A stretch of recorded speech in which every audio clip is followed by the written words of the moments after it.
कविता अपने माता पिता की बहुत लाडली थी। 3 बड़े भाइयों की बहन थी। कोई भी चीज़ मांगने पर उसी वक्त उसके सामने हाजिर हो जाती। पूरे घर में रौब था उसका। पूरे परिवार और नौकरों पर राजकुमारी की तरह हुक्म चलाती थी कविता।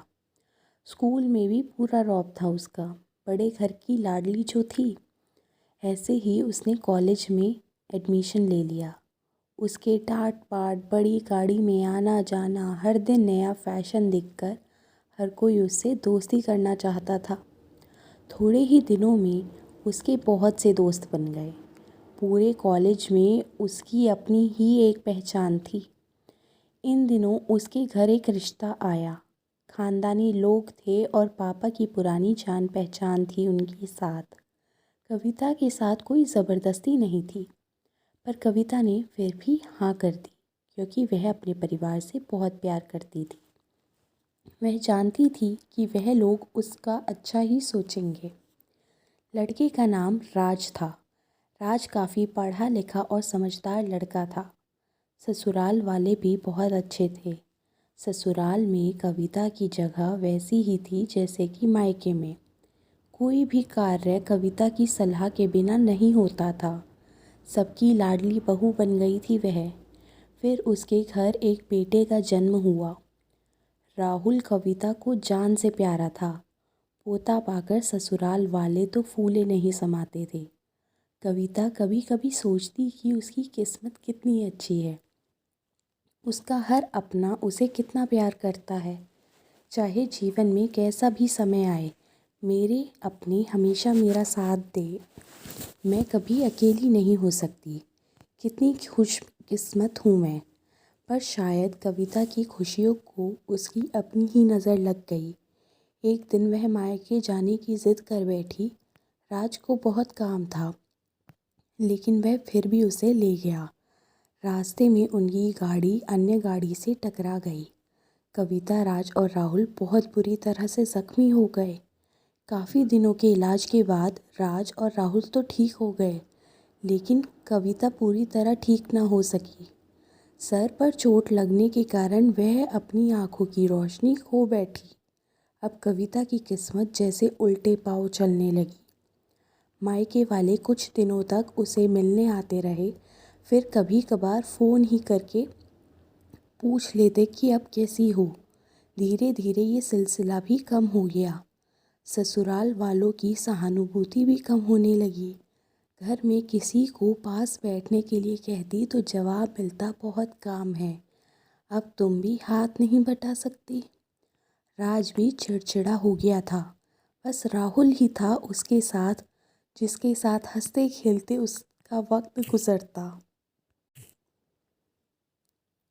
एक दिन कविता के हाथ से कुछ सामान गिर गया, जिसकी वजह से राहुल को हल्की सी चोट लग गई।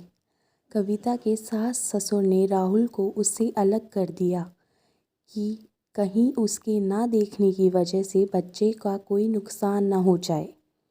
कविता अंदर से टूट चुकी थी। एक दिन उसके सबके सामने मायके जाने की इच्छा रखी तो राज उसे तुरंत मायके छोड़ आया, जैसे कि वह भी यही चाहता था। लेकिन राहुल को उसके साथ नहीं भेजा गया। कविता कभी राहुल से दूर नहीं रही और अपनी कमी के कारण उसने ज़्यादा बहस नहीं की। कविता को लगा वह 3-4 दिन वहाँ रहेगी तो थोड़ा हवा पानी बदल जाएगा, क्योंकि वह कितने दिनों से कहीं भी बाहर नहीं गई थी।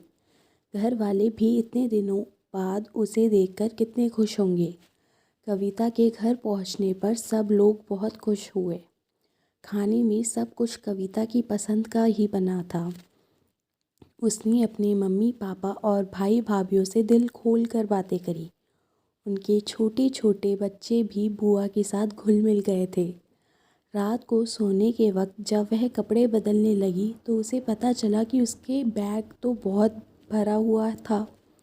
वह सब समझ गई। वह बहुत उदास हो गई। कुछ दिनों तक तो सब ठीक रहा। फिर जैसे सब बदलने लगा, सबका व्यवहार बदल रहा था। वह लोग जैसे थक चुके थे उससे। सब लोग घुमा फिराकर पूछने लगे कि राज कब आ रहा है उसे लेने। वह बहाना बना देती, जबकि वह जानती थी उस घर में अब उसके लिए कोई जगह नहीं है। कविता से चलते वक्त कुछ ना कुछ नुकसान हो जाता। थोड़ी बहुत टोका-टाकी उसे सुनाई देती, वह टाल देती। एक दिन उसके हाथ से लगकर एक कीमती फूलदान टूट गया। छोटी भाभी ने बहुत हंगामा मचाया। कविता के माता पिता रोज़ रोज़ के झमेलों से तंग आ गए थे। उन्होंने राज को खुद से फ़ोन कर दिया। राज कविता को अपने घर ले गया।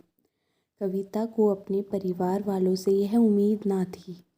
जिस कविता के कहे बिना घर में एक पत्ता भी नहीं हिलता था, उस घर के लिए अब वह बोझ बन चुकी थी। राज के साथ ससुराल आते वक्त वह बहुत खुश थी, क्योंकि वह अपने घर जा रही थी, अपने जिगर के टुकड़े राहुल के पास। परंतु यह खुशी भी कुछ पल की ही थी।